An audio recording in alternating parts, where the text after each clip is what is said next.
overload you with the information. I just want you guys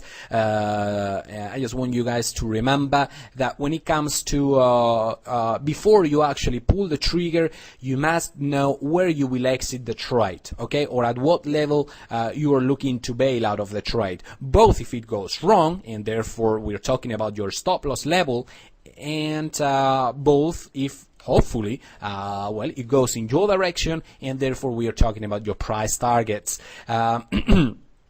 Also, you want to already know before pulling the trigger, like I say, whether you're going to be exiting all the position at once, or whether you are going to be exiting in two levels. As I explained, like I said in chapter number 4, on occasions I set a two-step exits. Okay, I take half of my position at one level, and then I bank half of my lot size at that level, and I let the second half of the trade, the second portion of the trade, run to a second target placed farther up. All right. So you always want to know where will you place your stop loss level, where will you place your first target, if there is any first target, and well, where will you place your final target. Okay, like I said, I don't want to overload you with information. You guys will receive plenty of info about stop loss levels and price targets on chapter number 4. And finally, the time scope of this trade. Okay.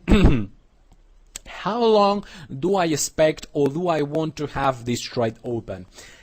Is it an intraday trade? Am I trading a trade? Trading an intraday trade, meaning a trade based on, I don't know, the 30-minute time frame, the 1-hour time frame? Perhaps am I scalping off the 15 minutes or the 5-minute chart?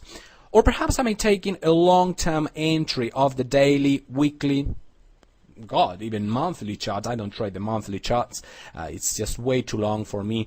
I don't feel comfortable trading such a long time frames. But anyway, I reckon some people do. And you always want to know how long. Just as you want to consider your price exits, okay, both the targets and your stop losses, you wanna always keep in mind a possible time exit, okay?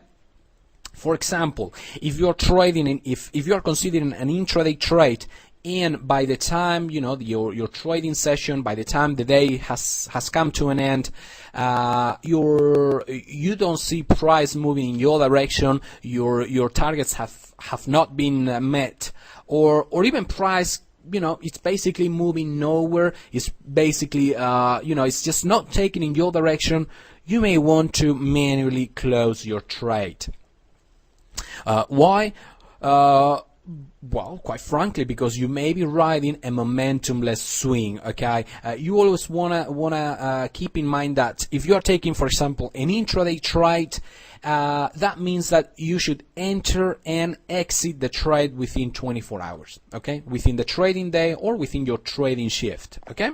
An intraday trade that by the end of the day has not quite either showed profits or a loss, or it's just going nowhere. Okay, let's say you take an entry and 6 hours later is still sitting at plus 10 pips, okay, or plus 15 or 5 pips, something that's not really significant compared to how long the trade has been open for. That means that you probably mistimed your entry, or the market has just lost momentum. There is no gas left on that setup, and perhaps you might want to be thinking to manually close your trade. In this case, this is a 4-hour time frame. All right, a 4-hour time frame setup. And therefore I'm gonna be looking to possibly stay about 24 hours within 1 and 2 days on this trade. Okay, no more than that. I don't want to keep this trade open for more than 2 days, than 48 hours.